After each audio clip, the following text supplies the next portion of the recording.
Hello, and welcome to the Imposter Syndrome Network podcast, where everyone belongs, especially if you think you don't. Welcome, imposters. My name is Chris Grundeman, and I'm here with the best co-host in the business, Zoe Rose. Hey. This is the Russ White episode, and I gotta say, you all are in for a treat today. Russ is a PhD member of Mensa with 48 patents in his name. He runs the routing area at the IETF, and he's had an amazing career across Cisco, Ericsson, LinkedIn, Juniper, VeriSign, VeloCloud, and now Akamai. He's an adjunct lecturer at CU Boulder and a prolific content creator. In other words, he's kind of a big deal. I'm pretty sure his home smells of rich mahogany and leather-bound books. You would be wrong. Hey, Russ, do you want to introduce yourself a bit further to the Imposter Syndrome Network? Well, sure. I'll just say this beyond what you just said, which is kind of like crazy. Like I'm looking around me trying to figure out who you're talking about. But anyway, I don't actually run the IETF routing area. I don't think anybody does. In fact, I'm on the routing area directorate, which just means I get to review documents. And I have one to review, actually. I got to go get to do that. But anyway, yeah, I was on the IAB for a while, but circumstances kind of overcame my IAB-ness. So now I'm not on the IAB, but I'm still working with them on various, who knows, projects. Privacy is a huge deal for me. So, and the IAB is very concerned about privacy. So that kind of is an intersection between their lives or the life of the IAB as an organization and my life as a individual network engineer or architect or whatever I am.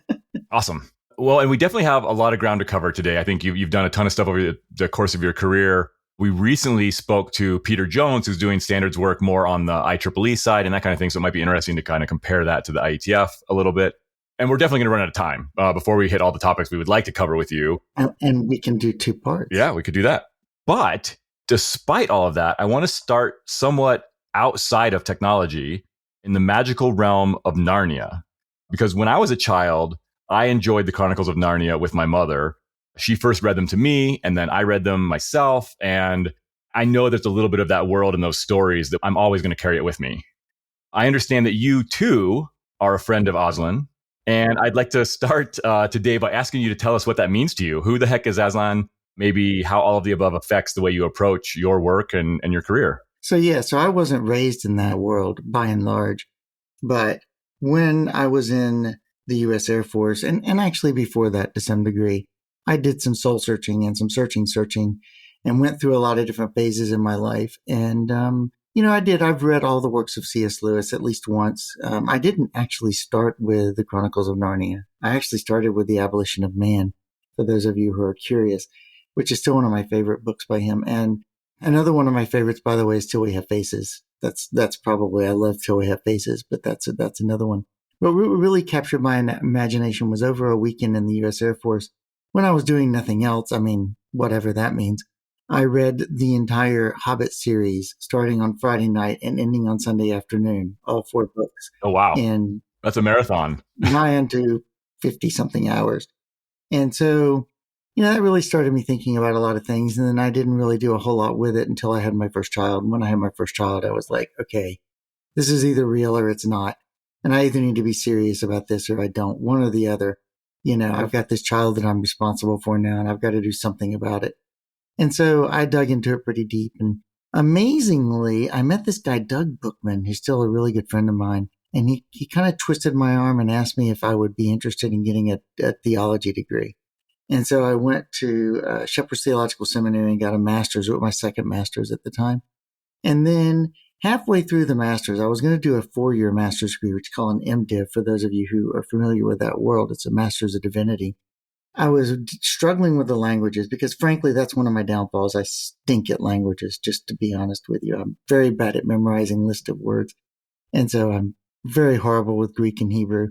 If you give me a Greek dictionary, a Hebrew dictionary, and a grammar, I can piece my way through the original text of various things, but I'm by no means ever going to be able to read Greek and Hebrew natively. And so I was struggling with the languages, and a friend of mine pointed out to me that there was a program at Liberty that accepts people with one master's, with a master's in theology into a PhD program. And I thought, well, the PhD is not many more hours. I think I'll just go over there and check it out. And they flat out rejected me. And I thought, oh, well, that really sucks. so another friend of mine said, look, you don't have the philosophical background and chops to make it into Southeastern Baptist. I mean, those guys are serious. They're the real deal. And if you don't know the history of philosophy from Plato through Dewey, then you're not even going to make it into the PhD program. Like, you can just forget it. And so he said, but I really ought to go talk to Dr. Little because he's a big technology dude and he'd be very cool to talk to. So I went and talked to Dr. Little, and by the time I finished talking to him, he had already written our 20-minute meeting turned into a 2-hour meeting, and he had written me a recommendation into the PhD program and given me a list of 20 books and said, we will see you at the entrance exam, but you need to read these 20 books and be serious about studying them. And so I passed the entrance exam, and there off I went into the world of PhD for philosophy. So yeah, that's kind of my story there, is that, I'm more of for those who are curious about it, I'm more of a Lewis person than, like, my wife has very strong spiritual and emotional things in her background that she talks about when she talks about how she got involved in all of this. Me, I'm much more of a Lewis, dragged kicking and screaming intellectually, like, you just can't escape. I'm sorry. that's kind of more of my experience. No, that's very fair. I'm curious though, with that, why did you get into tech? I was in tech before that, a long time. Okay. So maybe how did those kind of work together then? And I guess I still want to know why you got in tech originally, but how do those two quite different worlds work together? So my perspective on it is that it's just twin passions. I really love the logical and in-depth pieces of philosophy and deep theology. And I spend time now with college students talking about that kind of stuff and just, going over their really hard questions about different ways, ethics and anthropology and ontology and epistemology and all those ology things. So I enjoy all that. I also enjoy tech. But, the thing about tech is that I probably should tell you how I got into tech so that you'll have more of an understanding. I grew up in an engineering family. Everybody in my family, pretty much, well, I shouldn't say they're all engineers. My grandfather was a county agent, for anybody who knows what that is. Worked for the Forestry Service and taught farmers how to grow food. That's basically what he did. And he was absolutely no fun to go fishing with, by the way. It was horrible because you'd get to the fishing hole and see, he had blasted half the ponds in the entire area anyway, where he lived. So you get the fishing hole and he puts his line in, puts his line in, puts his line in. He's like, that's my limit. What you got? Wow.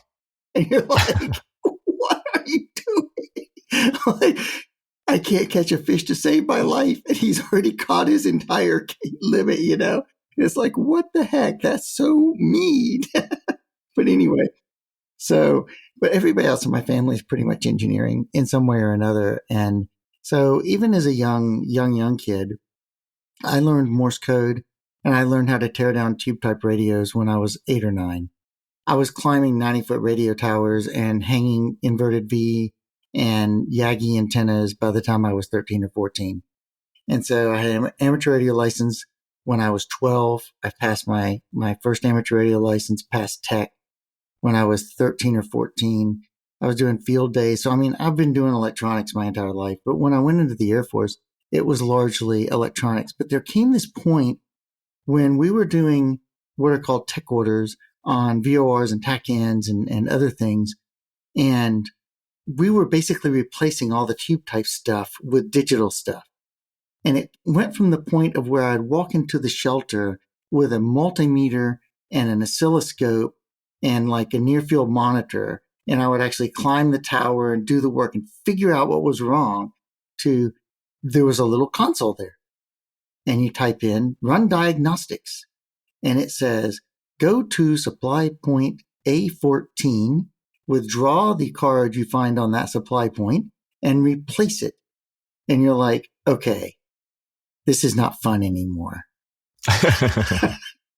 Working with tube type op amps is a lot more fun than working with a monitor that just tells you replace this or replace that. So that's when I got into networking because networking was still a black art.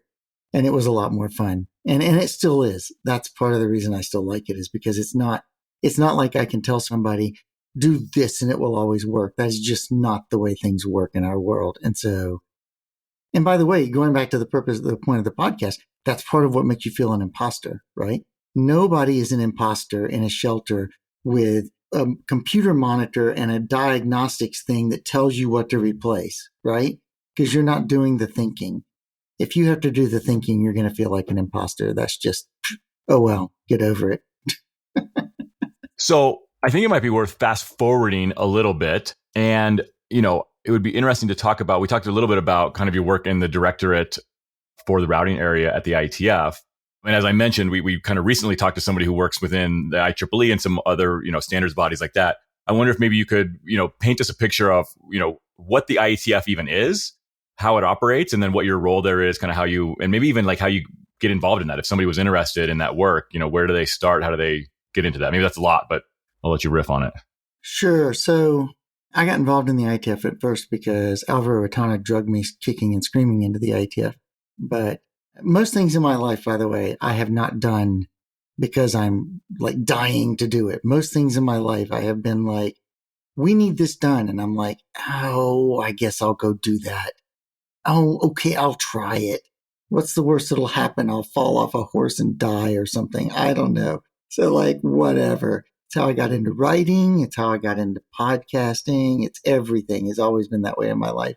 I am not nearly like, anyway, Alvaro pulled me into this thing and tried to get me involved in a particular thing a problem that was trying to be solved. So the IETF is interesting because it's all volunteer.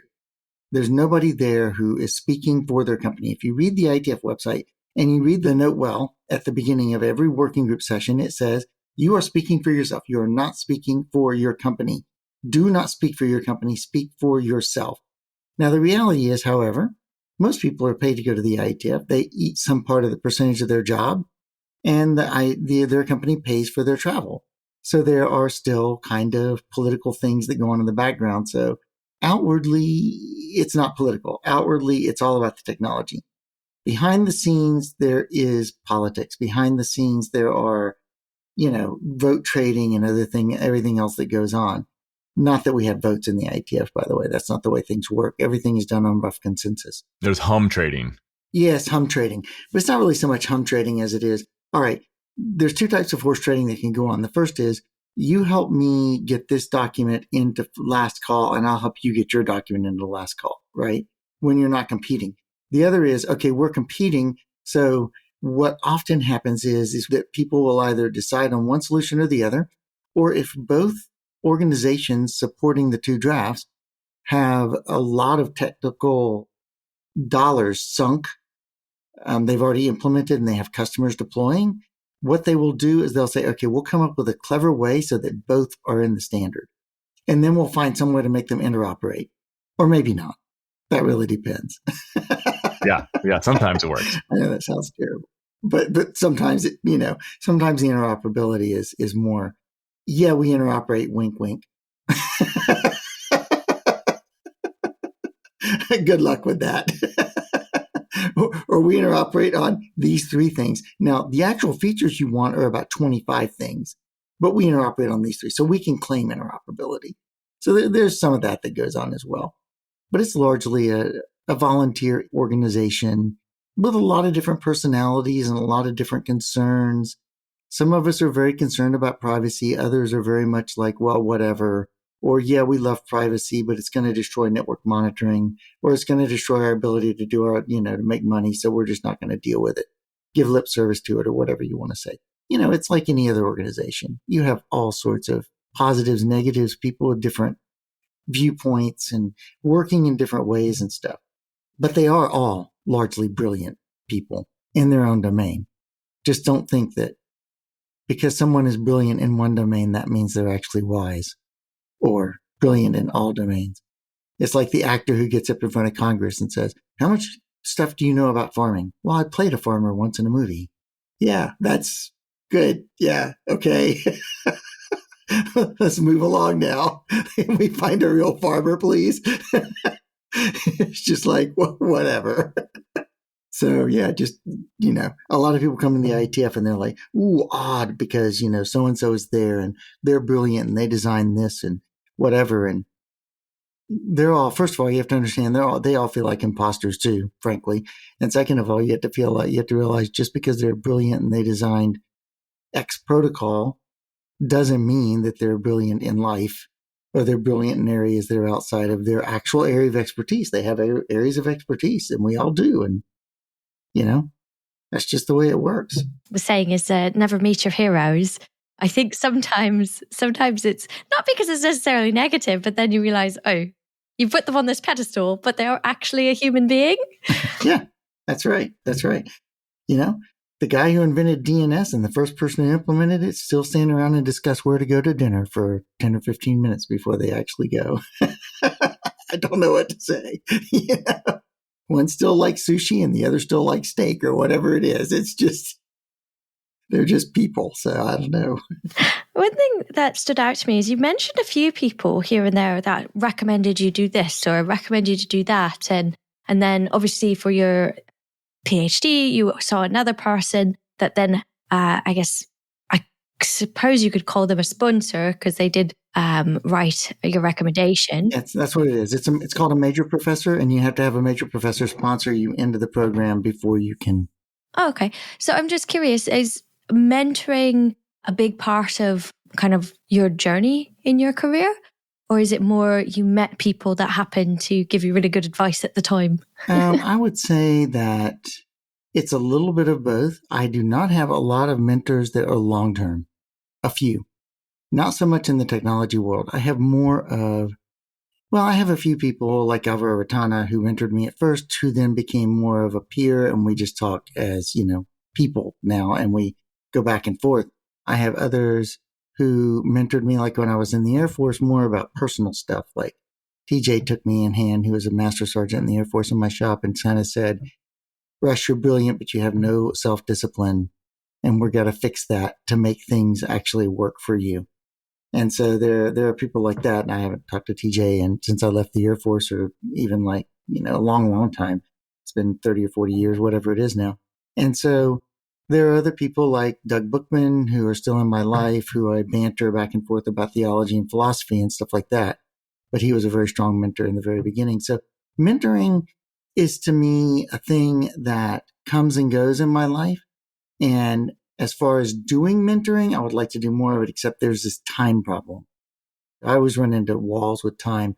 And the other thing is I find a hard time about mentoring personally is that if somebody who lives in a foreign place, wherever it is, not because it's wrong or anything, but just because that's where they live, I have a very hard time mentoring people who live in 12 hours away from me or whatever it is. It's like, to me, mentoring has got to be like, okay, I'll meet you for coffee type of a thing. And it's hard to do it. It's got to be a regular contact. And so I get requests all the time. Can you mentor me? And they're like in China.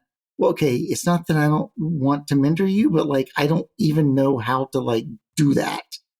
That's just not in my skill set to be able to do that particular thing. Might work for other people, but it's not something I can do. So yeah, mentoring both in and out. And by the way, I think mentoring a lot of times you end up learning as much as you do giving. And I think that some people make a mistake about mentoring is they think I'm pouring myself into someone else, which is true. But on the other side, I'll bet you Doug Bookman would now say that he's learned some stuff from me. I know he learned the word orthogonal from me. He uses it all the time now.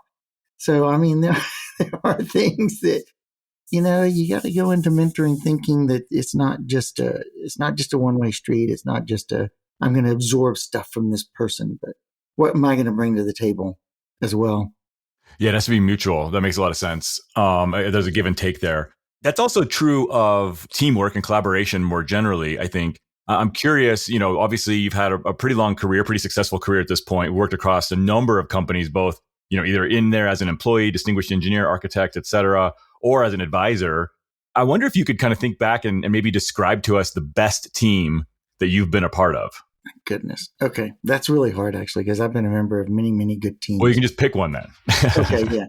So I would say that the routing protocols team at Cisco TAC was my first exposure to we had some good teams in the Air Force, but they were a different way of teams. Like in the mob, we had some very strong teams. Mobile Army, sorry, I should say that and like qualify it. We had some very strong. Wait a minute. Yeah, we had some very strong teams in that. As a shop, we weren't so much of a team, but like because there wasn't as much pressure in many cases, I don't think. The Cisco TAC team was totally, completely awesome. I love those guys. That was great. We all worked together really well. We had a lot of fun times. We had a lot of funny things that happened to us. We used to toss cases back and forth and stuff. And it was one of the most excellent teams I think I've ever worked on. We often talk about, Alvaro was the tech lead at that time. And we have to talk about things like across the 3 years, 2 to 3 years that I was in Cisco TAC, and then in global escalation, which I liked global escalation, but we didn't have as much of a team dynamic there. We never had a single escalation come out of our team. No cases were escalated in like 2 or 3 years. Like 0 cases were escalated out of our team, which was a pretty radical accomplishment. It's like just the excellence of the team and the diversity of our knowledge and our skill sets and our ability to deal with people was just so well matched that if I couldn't handle something, I knew I could get Alvaro to handle it, or Monica, or Susan, or whoever. There were all these people on this team. They were all excellent at just, and not so much technology wise, but with dealing with different personalities and dealing with different problem sets. Like if you need somebody hard nosed, then you go get James, because James is going to get in the customer's face and he's going to like push, right? And me, I'm much more of the technical guy who's going to like, I don't really go along to go along, get along to go along. Mike Bouchard always says, I'm more of a questioner. Like I always ask questions and get people to really think about what they're doing and draw out of them what they're trying to do. But in some high pressure situations, asking questions isn't any good. You need James. You need somebody that's going to walk in there and smack them across the face and say, stop now, and then, like Monica was always really great and at like bringing people out and like building a really good relationship with them. And so we all solve problems in different ways. And every time you'd run encounter a customer, you knew somebody on the team that either knew that you didn't know, or they knew how to deal with that personality type. And so I thought that was a really fantastic team. Other really good teams I've been on, I think that, let me think a second. So if I move forward, I think that when I was at VeriSign Labs was a really great team. We worked together really well and had a lot of success there, even though a lot of it never made it into the public eye, working on things. And again, it was a diversity of skill sets and people types. And then the team at Juniper that I was on just recently is a really good team, product marketing. They have a lot of really good guys, a lot of really good people working in that area. So I don't know. There have been a number of good teams. I think if I had to pick a favorite, it would be Cisco TAC and Global Escalation. Those were the days when, I really cut my teeth and got to know people, and it was a very good time. And we challenged each other very hard to get things done and to learn things. With that, with all of the successes, was there ever a time that you had a massive mistake or a challenge that really frustrated you? And how did you grow from it and maybe handle the uncertainty of making a mistake, or the uncertainty of not knowing what to do next? Well, I guess the real question is, when has there been a time when I haven't had a mistake or not had failures of some kind? Yeah. So you should ask my wife that question. Especially since, I've been divorced and remarried within the last 3 years. So she'll tell you just how I feel about this entire thing. But anyway, in fact, she kind of beats up on me about it sometimes. But anyway, yeah, my life has been, for those of you who think I have lived a charmed life, you are completely and utterly wrong. Okay. You start back in my childhood, and the reason I ended up in the U.S. Air Force is because I was a music major in college, and because of family situation, I had to drop out of college and I had to do something with myself. Right. And, I've made plenty of mistakes myself. I've been laid off 3 times in my life, or kind of, other things have happened to me. And again, it's not just all environmental. Some of it's my fault too. I've made bad decisions in trying to fix a network. I remember this one time that I was working with the FPS 77 radar system. And it's probably I remember it so well because it was probably one of the first times that I had this kind of experience, that this guy, Sergeant Petrozak, we always used to call him, Sergeant Petrozak. And he and I were called out at 2:00 in the morning, and there was a failed capacitor on the FPS 77 on one of the circuit boards. And so we took our multimeters out and we powered it off and we started doing measurements and this, that, and the other or whatever. Actually, it wasn't capacitor, it was a resistor. But anyway, we're out there doing this stuff and we ordered a replacement for a particular capacitor that was in the circuit or a particular inductor or something. I don't remember what it was now. And the next morning I got in and TJ was not very happy. And I'm like, what's going on? He said, well, that troubleshooting you just did last night really sucked because you didn't realize, you didn't look at the circuit well enough. And there was actually a parallel component that shows a short all the time. So you measured across two parallel things without looking at the way the circuit's built. You ordered the wrong part and we're down now for an extra 24 hours because you messed up, right? And so, you have that kind of experience, but the way he handled it was, look, we all make mistakes. Let's not fix the blame. Let's fix the problem. Let's move on.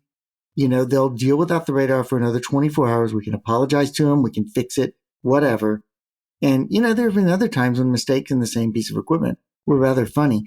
All tubes have a key that make you put the tube on in the right place. So the pins go in the right place because they're round and they'll go in any, you can put them in any way you want to, but they have to go in a particular way. Well, one time we were troubleshooting an operational amplifier and we had this tube tester out and we were carefully putting pairs of tubes in there because to make a tube type op amp work, you've got to have two tubes that are very, very close in their plate voltage and stuff. And I know I'm talking about stuff that nobody else has ever heard of in their lives, but that's okay. And so we found two tubes that were right, but one of them was missing the key. And so, the person testing the tubes handed them to the person who was installing them and they put it in and it was one pin off and we powered it back on. And it just so happens that the station master for the entire weather station was standing behind us and he turned the power on and smoke comes pouring out of the drawer. It was and so TJ looks at him and goes, yeah, well, we failed the smoke test. Guess we'll try again.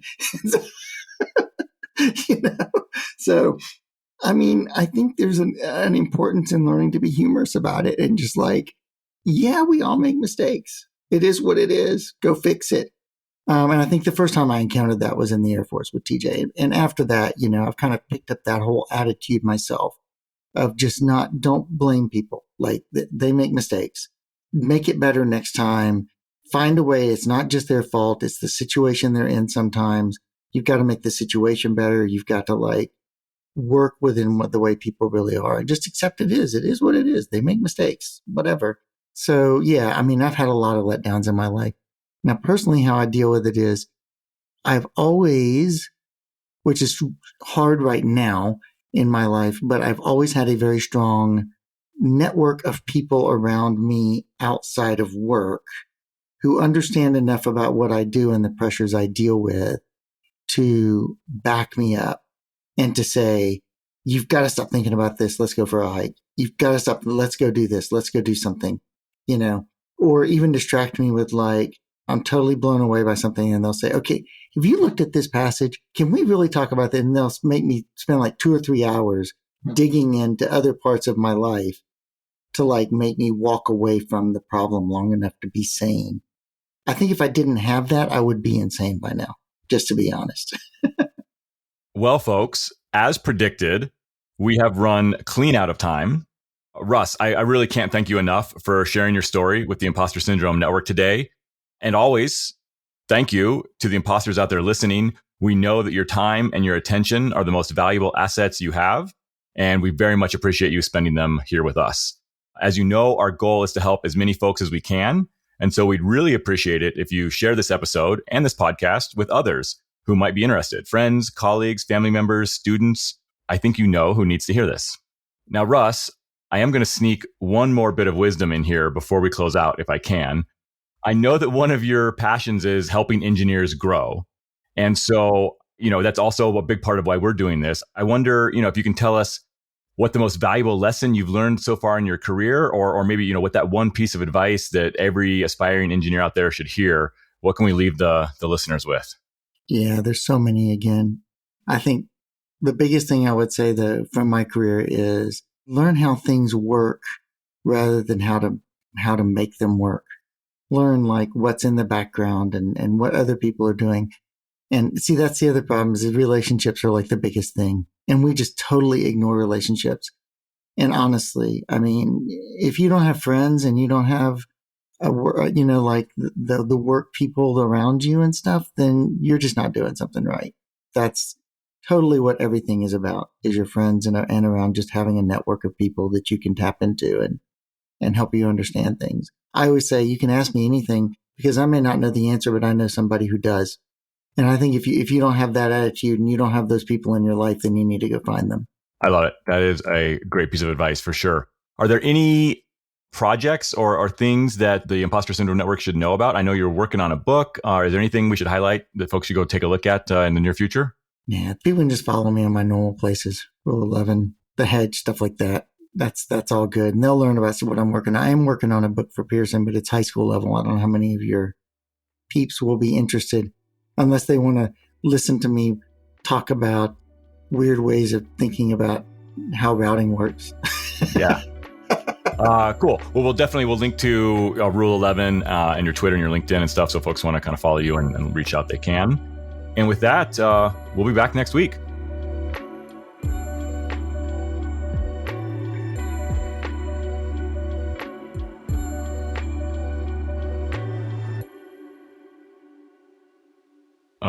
Is everyone there? I think Russ is frozen. Okay. Oh, are you not here? Not hearing me? I'm never sure if it's me or who it is. So hello. I can see my thing it'll just pop running. back in. I don't know either. I blame Zencaster. It's usually Zencaster.